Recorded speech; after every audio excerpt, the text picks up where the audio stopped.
Okay, so I'm sitting with my father, Tony Lord, and he's going to talk about his experiences in the war from the time he was evacuated up until the end of the war when he was in the Navy.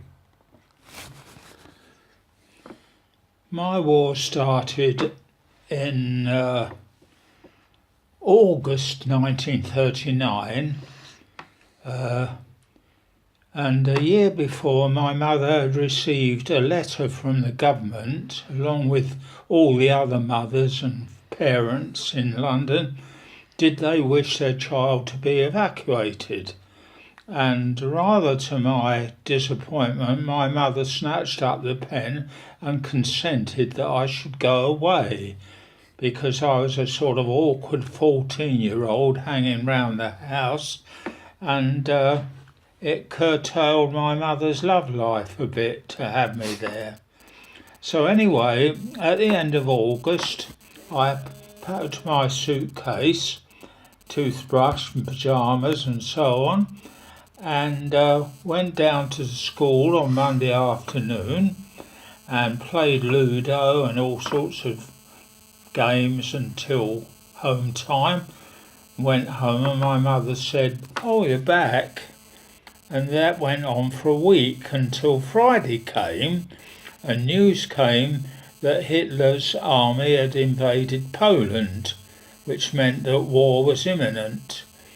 So all of us marched down to the local station, Lewisham, and an old steam train was waiting there, but they'd got out from the railway sheds and everything was incredibly dusty. When we sat down, the carriage filled with a cloud of dust. And anyway, off went the train, and we didn't know where we were going.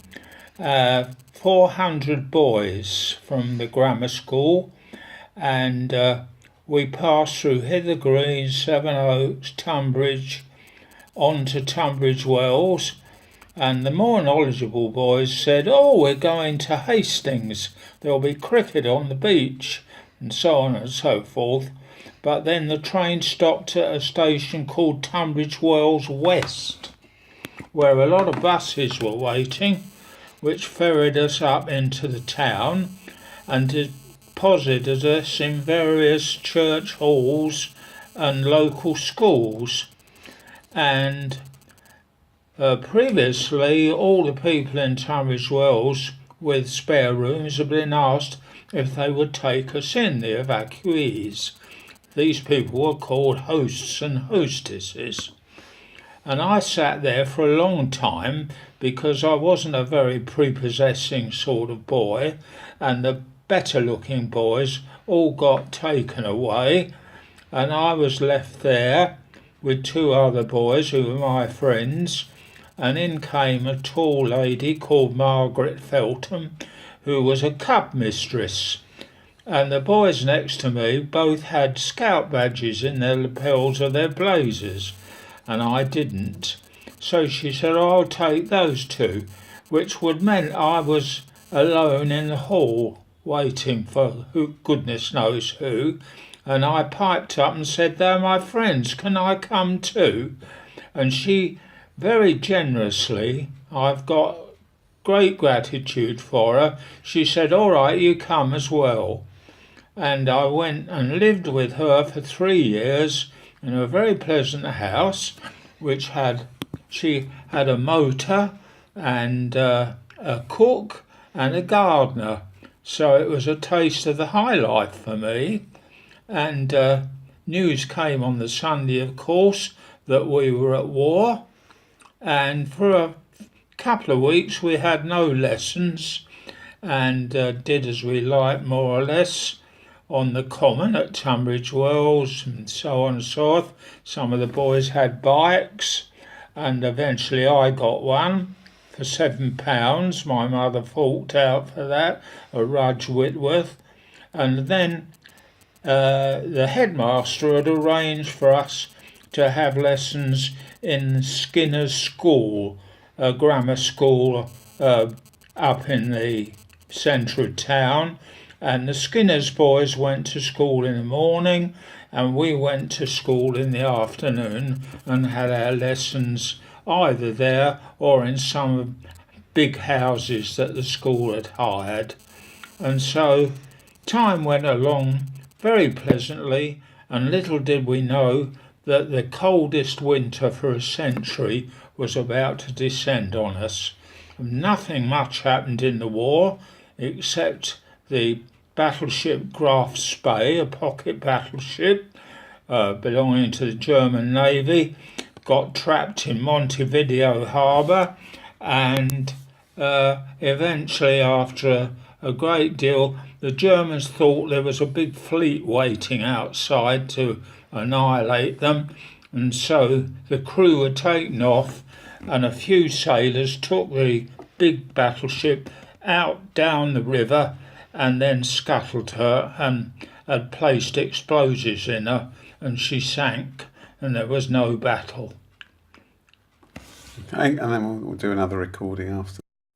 So we're now going to listen to part 2. Okay. Going on from there through the harsh winter, the war was a bit of a stalemate and was called the phony war.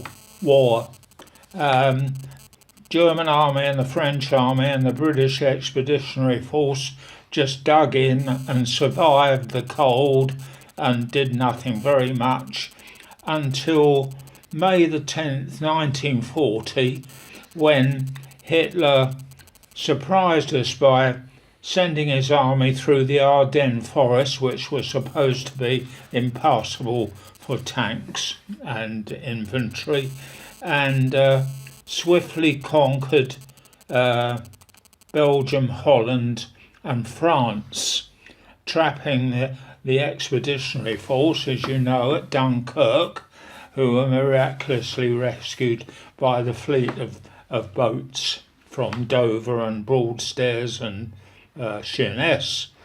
And over back in England, life went on normally in Tunbridge Wells, but listening to the radio, we couldn't believe that the Germans had reached places like Calais, and were looking across the channel at the White Cliffs of Dover, because we'd all been brought up to think about the Great War and a static line of trenches somewhere around Ypres and the edge of Belgium. Anyway, Churchill rallied us with his fine speeches and never surrender, we will fight on the beaches and so on, the landing grounds and so on. And then gradually we noticed in August that the sky occasionally had a white vapour trail in it, which was the German reconnaissance planes having a look at the airfields in southeast England, I presume. And one morning there was this droning noise, and we ran into the garden to look up and see a formation of 100 planes heading for London. And then the noise of the anti-aircraft guns on Pole Hill near Sevenoaks, where they were lined up. And the Germans went on, and then occasionally you'd hear the fighters arrive, Spitfires and Hurricanes, and there would be a dogfight high overhead with a massive white vapour trails. And this went on day after day, and gradually Margaret's garage filled up with bits of German aeroplanes, even the wheel of a Dornier 17. And there was one lunchtime, a memorial sort of time for me. We were sitting having lunch with the French windows open, and a Messerschmitt 109 single-seater fighter flew slowly overhead with clouds of smoke coming from it, only about 100 feet up. So we leapt up to chase it down where it was going to crash maybe a mile away. And as we left the table, the ladies said, "You haven't had your dessert." and we thought bugger the dessert and disappeared down the road in the direction of the smoke, and the plane had crash landed and skidded along the grass on the local golf course. And amazingly, a soldier who must have been walking on the golf course had got the pilot out of the cockpit because the thing was so hot, and the noise of crinkling heated metal we could hear, and lying on the ground was the pilot in a beautiful uniform with silver wings on his breast and sheepskin flying boots, and he was moaning, "Mutter, mutter, mother, mother," and there was a hole in his face where he'd been shot by a bullet, I presume. And with that, we looked down at him, and I regret now that I didn't run over to the plane, get on the wing, and get what was ever in the cockpit, like his flying helmet or some souvenir of some kind. But perhaps it was just as well, because the plane was still very hot and could have burst into flames at any time. Anyway, suddenly the fire engine and an ambulance arrived, and we were ordered away. "Go away, you boys." And we heard later that the pilot died in the Kent and Sussex Hospital up the road. But it's one of those memories that are indelible in your memory. I can see him now. What a waste of a young life. He'd probably been in Berlin a few weeks before with girls hanging on his arm, the flying hero. And little did he know what was going to happen to him. So now we're on to part 3. So I stayed with my two hostesses for 3 years until 1942, when I left school, and at 16, coming up to 17. So I knew that eventually, a year later, I'd be called up into the armed services or become a coal miner. Bevin boys, they were called. Every 1 in 10 boys that was called up was sent down the mines. I didn't fancy that at all. So I attached myself to Regent Street Poly Art School because I'd always loved drawing and painting, and I was accepted in there. Nobody quite knew who I was, but I was in there for about 18 months, and then a letter arrived inviting me to go down to the local drill hall at Hither Green, and so I presented myself there and joined a queue of lads of 18.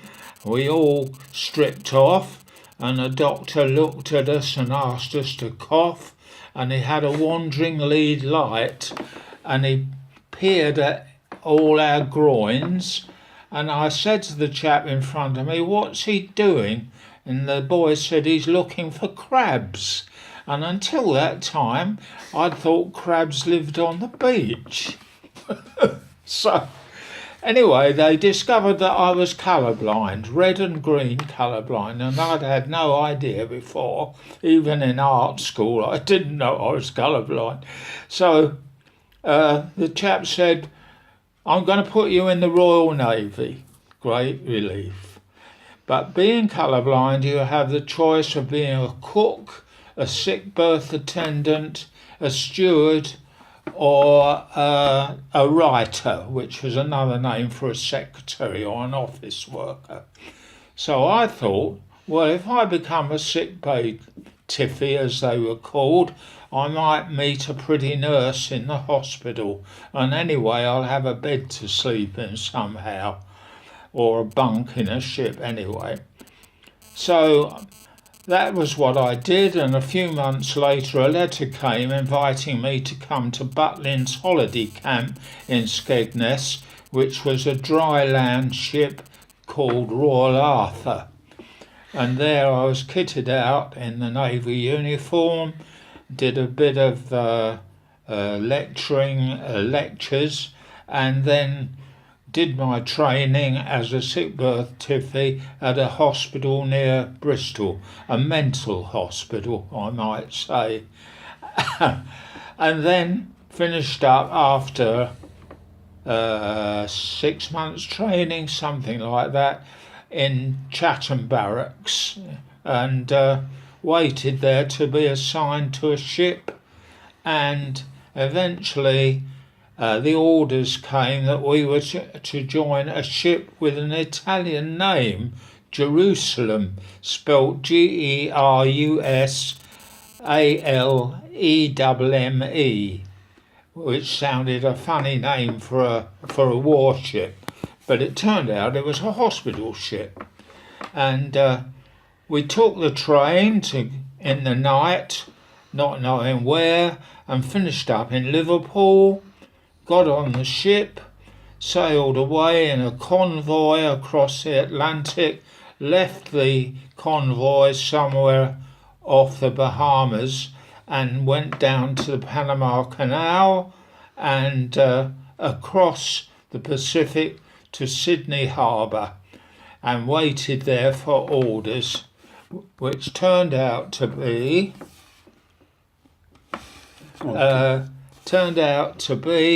get on a train at Sydney Central Station with your kit bags and hammocks.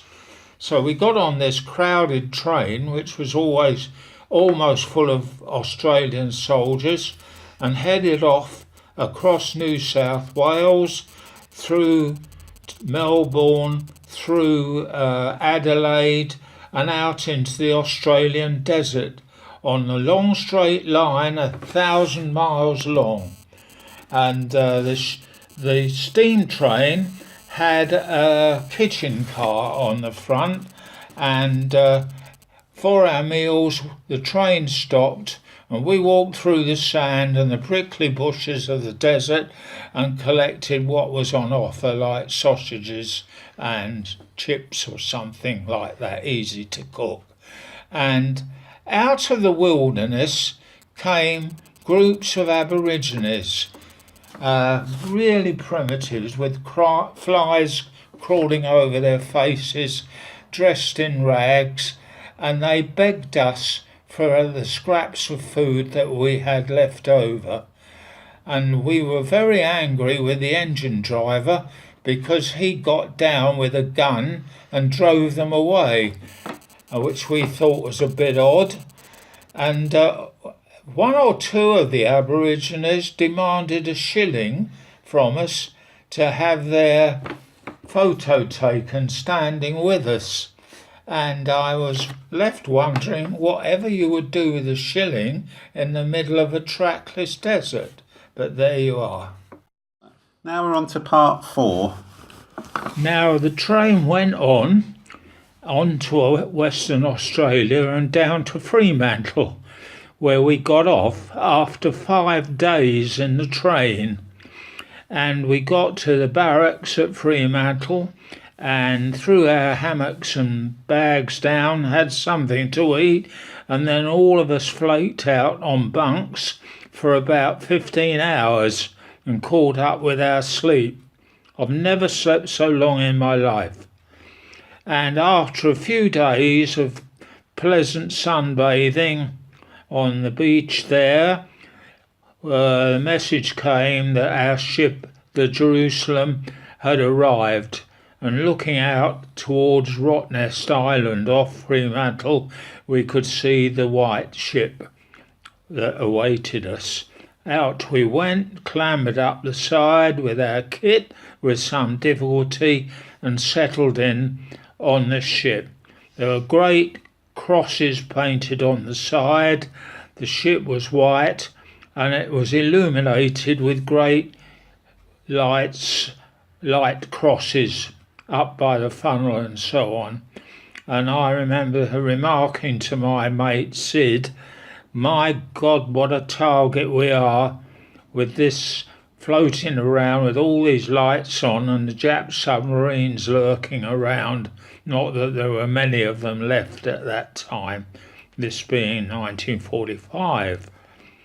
So, unbelievably, having come all the way across Australia by train, where did we go? Back to Sydney to pick up fuel and supplies, and then steamed up the east coast of Australia to a small island in the Admiralty group called Manus Island, and anchored in the lagoon there, and stayed there for some weeks looking at films and the occasional party of American entertainers, and listening to the American radio, which was featuring Frank Sinatra and Bing Crosby and people like that. Very pleasant interlude. And one knowledgeable fellow said, the sharks don't come in over the reef. So we were all happily swimming around day after day, and I'm sure there must have been sharks around, but nobody was attacked, fortunately. So we were a bit lucky not to lose a leg or an arm or something.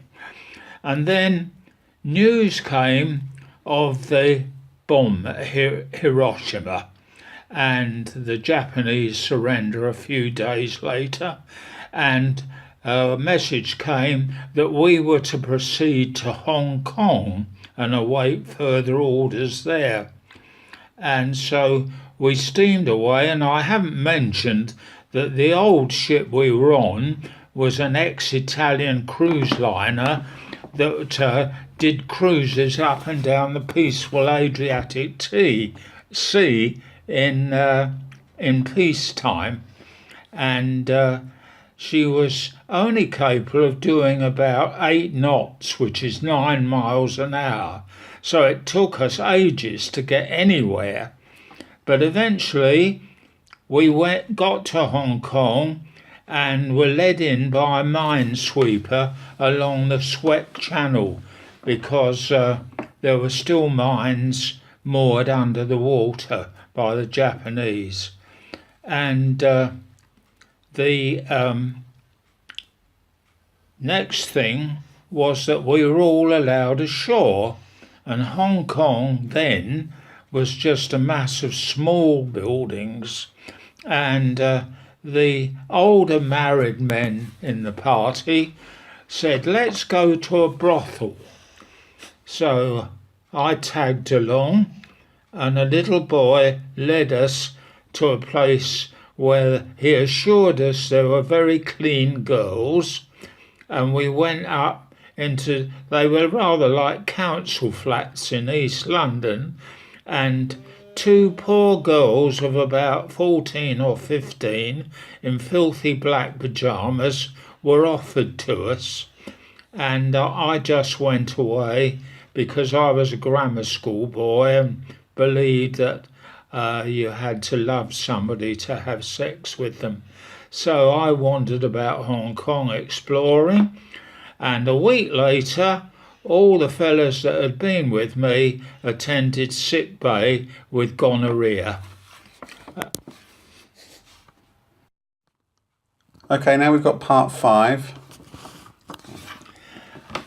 At last we got some orders to do something useful and proceeded to Hainan Island off China, and out came some launches carrying Australian soldiers that had been prisoners for 3 or 4 years, and it was pitiful to see them dressed in rags, struggling to get aboard and being hoisted up by the ship's derricks on stretchers. And when we weighed them, they all weighed 6 stones apiece in old money. They'd been starving all that time and were so grateful to lie in a clean bed and be attended by us and the QARNS sisters that we had aboard. And we took them down back to Fremantle, very slowly, I might add again, and there was a touching scene on the jetty as we tied up, because the jetty was full of cars of the soldiers' families. News had been radioed ahead who they were and so on, and somehow their families had come to greet them. And unbelievably, these crippled men, just skeletons, lined up on the jetty and gave us 3 cheers. 3 cheers for the Jerusalem! And they stood up and saluted us, which was a very moving moment. Another thing I haven't forgotten. And then we engaged in this sort of rescue work for some months, and then went to the island of Sumatra and picked up, unbelievably, about 100 Japanese invalids. Some of them were amputees, and others were terminally ill, and we steamed up through the Japanese island sea to a port called Kure, which had been completely wrecked by conventional bombing by the Americans, and we had buried 3 or 4 of the Japanese before at sea. The ship had stopped, and we lowered them gently into the sea and left them to sink to the bottom. And when we disposed of the others, a word went round that Hiroshima was only 10 miles up the road. Who wanted to go? And I got in. I was the only one of our Royal Naval contingent that were interested. The others all wanted to get drunk on a drink called sake, which is a very potent thing, I believe. It turns milky when you add water to it, and you get drunk very quickly, apparently. But being a clean living boy, I went to Hiroshima with the merchant navy officers we had on board, and I wandered around and looked at tram lines melted in the road, and still shops with shelves loaded with fused bottles that had melted together in the intense heat. And I looked at the famous shadow of the man on the bridge. And then coming out back from Hiroshima and trying to get a lift in a lorry or a wagon of some kind, I stopped at a little shop that must have been on the very edge of the explosion, and an old man was standing in the doorway, and I could see little kids playing in the back. And I'd bought a block of chocolate with me, Cadbury's milk tray from the naffy, and I said to him, "Would you like this chocolate?" And in the window of the shop were 2 carved heads, which I've still got, and I can see across my room now. Very heavy wooden heads that must have been there when the explosion happened. So then I went back to the ship, and then we received orders to go down to Saigon, which was a French colony at that time, French Indochina, to pick up a lot of ladies who were the French farmers' wives. And things were getting pretty hot in Vietnam with the Viet Cong, and the ladies were all in danger of being raped and killed. So we were ordered to take them back to what's the place in France? Down at the bottom, a naval base, Toulon. And so off we went with this crowd of nice ladies. Okay, and this is the final part 6. So we couldn't believe our luck with this female contingent on board, and I think various liaisons took place in the X-ray theatre, which was about the only private place on the ship for us. Needless to say, being a grammar school boy, I didn't get involved in this. We called at Trincomalee in Ceylon, as it was then up through the Suez Canal, and eventually arrived at Toulon and disembarked the ladies. There were very tearful farewells from some of the married men who should have been ashamed of themselves. And then we loaded our hammocks and kit bags, still with us. I had the best sleep of my life in that hammock, and swaying under the tropical nights. It was wonderful. I had a very good war, really. And then this train took us up through France very slowly. We said goodbye to the old ship that had been our home for nearly 2 years, and finished up at Calais, where there was a huge contingent of soldiers and sailors, Air Force men, waiting to take passage across the Channel. And off I went to I think it was Dover, and onwards to Chatham Barracks, and then on home to Greenwich, and my mother and stepfather, who were out when I arrived.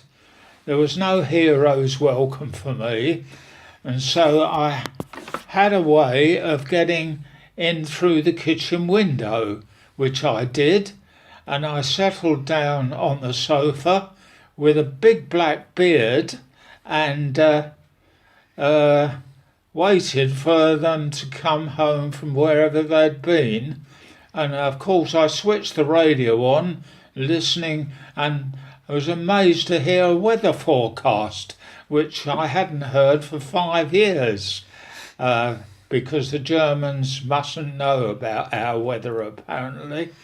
And then the key turned in the door, in came the two of them, and I heard my mother said, "Oh, we must have left the radio on."